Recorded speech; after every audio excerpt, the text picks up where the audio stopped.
दोस्तों नमस्कार, स्वागत है एक बार फिर से आज की बड़ी और ताजा खबरों में। सभी खबरें सेलेक्टेड और काम की, बस आपसे निवेदन है कृपया वीडियो को लाइक कर दें, चैनल को सब्सक्राइब कर लें और घंटी बटन जरूर दबा दें। वहीं पहली बड़ी खबर, किसान नेता राकेश टिकैत ने सरकार को दी कड़ी चेतावनी। बोले यदि तीनों कृषि कानून रद्द नहीं किए तो लाखों की संख्या में किसान ट्रैक्टरों से पहुंचेंगे संसद। जी आपको बता दें कि भारतीय किसान यूनियन के नेता राकेश टिकैत ने सरकार को कड़ी चेतावनी देते हुए कहा कि यदि आवश्यकता पड़ी तो 3 नए कृषि कानूनों को निरस्त कराने के लिए लाखों की संख्या में किसान ट्रैक्टरों से संसद पहुंचेंगे। राकेश टिकैत ने नरेंद्र सिंह तोमर का नाम लिए बिना उन्हें बिना अधिकार का केंद्रीय कृषि मंत्री बताया। केंद्र के 3 नए कृषि कानूनों को वापस करने की मांग को लेकर दिल्ली की विभिन्न सीमाओं पर चल रहे किसान आंदोलन के प्रमुख किसान नेता राकेश टिकैत ने शिवपुर में किसान रैली में कहा कि यदि जरूरत पड़ी तो हम 3 काले कानूनों को रद्द कराने के लिए लाखों की संख्या में ट्रैक्टरों से संसद पहुंचेंगे। उन्होंने कहा कि गणतंत्र दिवस पर दिल्ली में 3,500 ट्रैक्टर आए थे, ये कोई किराए के ट्रैक्टर नहीं थे। भारतीय किसान यूनियन के नेता राकेश टिकैत ने कहा कि आपने जिस नेता को चुना है वो अपने से जवाब नहीं दे सकते। वो फाइलों के साथ वापस जाते थे और जवाब के साथ वापस आते थे। राकेश टिकैत ने कहा कि लूट की सरकार अब सत्ता में आ गई है, हमें इससे सावधान रहना होगा। उन्होंने किसानों से कहा कि आप शिवपुर से ही बैरिकेड तोड़ना शुरू कर दें। उन्होंने हल क्रांति शुरू करने का भी ऐलान कर दिया। भारतीय किसान यूनियन के प्रदेश सचिव अनिल यादव ने कहा कि राकेश टिकैत इस पखवाड़े में 14 और 15 मार्च को रीवा और जबलपुर में 2 और किसान रैलियों को संबोधित करेंगे। राकेश टिकैत ने किसानों को जागरूक करने तथा किसान आंदोलन का समर्थन हासिल करने के लिए 5 राज्यों मध्य प्रदेश, उत्तराखंड, राजस्थान, कर्नाटक और तेलंगाना का दौरा करने की योजना बनाई है। आपको बता दें कि किसान नेता राकेश टिकैत ने सरकार को कड़ी चेतावनी देते हुए कहा कि यदि सरकार ने तीनों काले कानून वापस नहीं लिए तो फिर लाखों की संख्या में किसान ट्रैक्टरों से संसद पहुंचेंगे। यदि आप भी किसान नेता राकेश टिकैत का समर्थन करते हैं तो इस वीडियो को लाइक कर अपनी राय हमें कमेंट बॉक्स में जरूर दें। अगली बड़ी खबर, अब बंगाल में 8 चरणों में ही होगा विधानसभा का चुनाव, सुप्रीम कोर्ट ने खारिज की याचिका।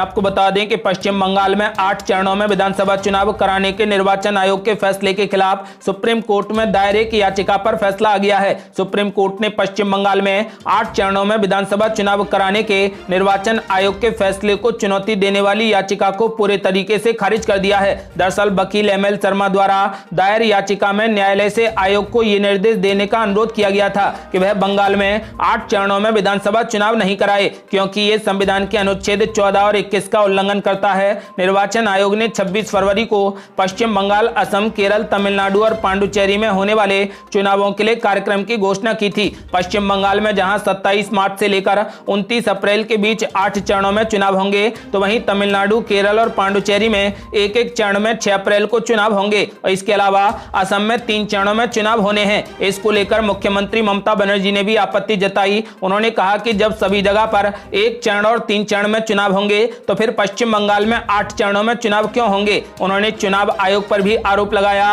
और भाजपा से सांठगांठ करने का आरोप लगाया। आपको बता दें कि इस पर सुप्रीम कोर्ट में एक याचिका दायर की गई कि बंगाल में 8 चरणों में चुनाव न कराया जाए, लेकिन सुप्रीम कोर्ट ने इस याचिका को खारिज कर दिया। और आपको बता दें कि अब बंगाल में भी 8 चरणों में ही चुनाव होगा। अगली बड़ी खबर, आज से नंदीग्राम में उतरेंगी ममता बनर्जी, 10 मार्च को भरेंगी नामांकन। ये आपको बता दें कि पश्चिम बंगाल की मुख्यमंत्री ममता बनर्जी आज से नंदीग्राम की जंग में उतरेंगी। इस सीट से चुनाव लड़ने की घोषणा के बाद ममता बनर्जी पहली बार नंदीग्राम पहुंची। ममता बनर्जी यहां पर तृणमूल कांग्रेस के कार्यकर्ताओं के साथ बैठक करेंगी और फिर चुनाव प्रचार की शुरुआत करेंगी। ममता बनर्जी नंदीग्राम सीट से 10 मार्च को अपना नामांकन पत्र दाखिल करेंगी और इसके 2 दिन बाद बीजेपी के प्रत्याशी शुभेंदु अधिकारी इसी सीट से पर्चा भरेंगे। माना जा रहा है कि टीएमसी आज अपना घोषणा पत्र भी जारी कर देगी। बीजेपी प्रत्याशी शुभेंदु अधिकारी 12 मार्च को अपना नामांकन पत्र दाखिल करेंगे। बीजेपी नेता कनिष्क पांडा ने कहा कि नामांकन पत्र दाखिल करने के बाद शुभेंदु अधिकारी वहां पर रैली को संबोधित करेंगे। इसके अलावा शुभेंदु अधिकारी ने ममता बनर्जी को खुली चुनौती देते हुए 50,000 वोटों से पराजित करने का संकल्प लिया है। लेकिन सभी ओपिनियन पोल में एक बार फिर से टीएमसी की सरकार बन रही है। आपका क्या मानना है? हैं पश्चिम बंगाल में इस बार फिर से टीएमसी आएगी या फिर बीजेपी रण जीत सकती है? अपनी राय हमें वीडियो लाइक कर कमेंट बॉक्स में जरूर दें। अगली बड़ी खबर, राहुल गांधी के बैक बेंचर वाले बयान पर ज्योतिरादित्य सिंधिया का राहुल गांधी पर तगड़ा हमला। ये आपको बता दें कि कांग्रेस नेता राहुल गांधी ने ज्योतिरादित्य सिंधिया को बैक बेंचर बताया और कहा कि वो कभी भी मुख्यमंत्री नहीं बन पाएंगे। इस पर तगड़ा पलटवार करते हुए भाजपा नेता ज्योतिरादित्य सिंधिया ने कहा कि राहुल गांधी आज उनकी जितनी चिंता कर रहे हैं, अगर ये चिंता उन्होंने पहले की होती तो आज कांग्रेस की स्थिति कुछ और होती। बता दें कि राहुल गांधी ने सोमवार को भारतीय युवा कांग्रेस की राष्ट्रीय कार्यकारिणी की बैठक में ये बात कही थी कि ज्योतिरादित्य सिंधिया भाजपा में बैकबेंचर हैं और सूत्रों के अनुसार राहुल गांधी ने कहा कि आप लोग लिखकर ले लीजिए, ज्योतिरादित्य सिंधिया भाजपा में कभी भी मुख्यमंत्री नहीं बनेंगे, उन्हें यहां पर वापस लौटकर आना होगा। राहुल गांधी के इस बयान पर पलटवार करते हुए ज्योतिरादित्य सिंधिया ने कहा कि अगर राहुल गांधी मेरे कांग्रेस में रहते हुए इतनी चिंता करते जितनी आज कर रहे हैं तो आज कांग्रेस की स्थिति कुछ और होती। अगली बड़ी खबर, संसद भवन में पेट्रोल डीजल को लेकर लगातार दूसरे दिन तगड़ा हंगामा, कार्यवाही कल तक के लिए की गई स्थगित। ये आपको बता दें कि सोमवार से संसद के बजट सत्र का दूसरा चरण शुरू हुआ है और इस चरण का पहला दिन ही हंगामे की भेंट चढ़ गया था। राज्यसभा में विपक्षी पार्टियों ने पेट्रोल डीजल के दामों पर जमकर हंगामा किया, लेकिन आज सुबह भी यानी लगातार दूसरे दिन भी विपक्ष ने महंगाई और पेट्रोल डीजल के दामों को लेकर लगातार तगड़ा हंगामा किया, जिसके बाद दोनों सदनों को कल सुबह तक के लिए पूरे तरीके से स्थगित कर दिया गया। अगली बड़ी खबर, किसानों की भावना और कांग्रेस के अविश्वास प्रस्ताव के चक्रव्यूह से नहीं बच पाएगी खट्टर सरकार। अब जेजेपी के विधायकों ने दिया किसानों को खुला समर्थन। जी आपको बता दें कि हरियाणा की सरकार गिरना निश्चित है, क्योंकि अब जेजेपी के आधे विधायकों ने किसान आंदोलन का खुला समर्थन कर दिया है। किसान आंदोलन के बीच हरियाणा विधानसभा का बजट सत्र चल रहा है। कांग्रेस ने प्रदेश की बीजेपी और जेजेपी गठबंधन की सरकार के विरुद्ध अविश्वास प्रस्ताव दिया है, जिसे स्वीकार भी कर लिया गया। इस अविश्वास प्रस्ताव पर 10 मार्च यानी बुधवार को बहस होगी और हालात बने तो उसी दिन वोटिंग भी हो सकती है। संयुक्त किसान मोर्चा ने राज्य के सभी विधायकों से अविश्वास प्रस्ताव के पक्ष में वोटिंग करने की भी अपील की है, तो वहीं बीजेपी ने भी अपने विधायकों के लिए व्हिप जारी कर दिया है। व्हिप जारी होने के चलते अब सभी विधायकों को सदन में रहना होगा और अविश्वास प्रस्ताव के खिलाफ वोटिंग करनी होगी। बता दें कि 3 कृषि कानूनों के विरोध में कांग्रेस ने खट्टर सरकार को घेरने के लिए अविश्वास प्रस्ताव का दांव खेला है। विपक्ष के नेता भूपेंद्र सिंह हुड्डा ने अविश्वास प्रस्ताव लाने का ऐलान काफी पहले ही कर दिया था।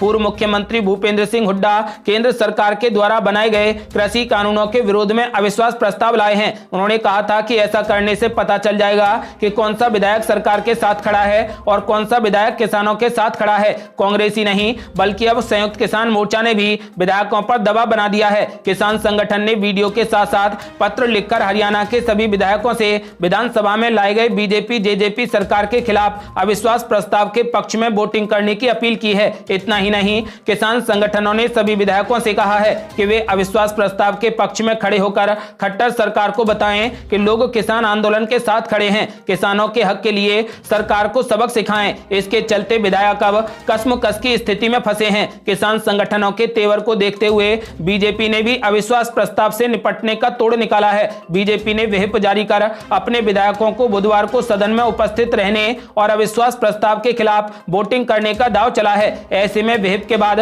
पार्टी लाइन से हटकर कोई भी विधायक अगर वोटिंग करता है या फिर अनुपस्थित रहता है तो उसकी सदस्यता निरस्त कर दी जा सकती है। इसके साथ ही बीजेपी की गठबंधन सहयोगी जेजेपी भी व्हिप जारी कर सकती है। इसके पीछे असल वजह यह है कि जेजेपी के करीब आधे विधायक किसान आंदोलन के समर्थन में खुलकर आ गए हैं। माना जा रहा है कि वो सदन में कृषि कानून के खिलाफ लाए गए अविश्वास प्रस्ताव के पक्ष में वोटिंग कर सकते हैं। इसलिए बीजेपी के बाद जेजेपी भी अपने विधायकों को व्हिप के जरिए बांध सकती है। ऐसे में अब बुधवार को नजर आएगा कि खट्टर सरकार कांग्रेस के अविश्वास प्रस्ताव से कैसे पार पाती है। लेकिन अंदर की बात यह है कि खट्टर सरकार जरूर गिरेगी। आपका मानना क्या है? अपनी राय हमें वीडियो लाइक कर कमेंट बॉक्स में जरूर दें।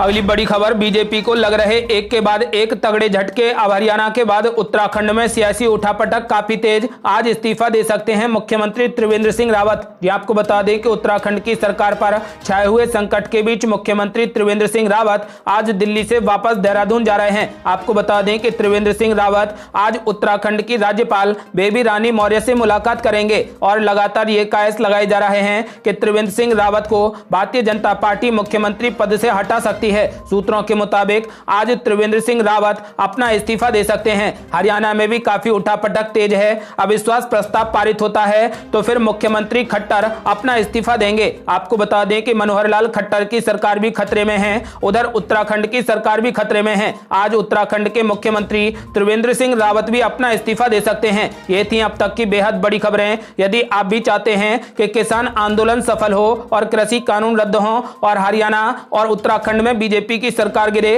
तो इस वीडियो को लाइक कर अपनी राय हमें कमेंट बॉक्स में जरूर दें। यदि आपने अभी तक हमारे चैनल को सब्सक्राइब नहीं किया है तो कृपया चैनल को सब्सक्राइब कर घंटी बटन जरूर दबा दें। जल्दी मिलते हैं बड़ी अपडेट के साथ, तब तक के लिए जय हिंद, जय भारत।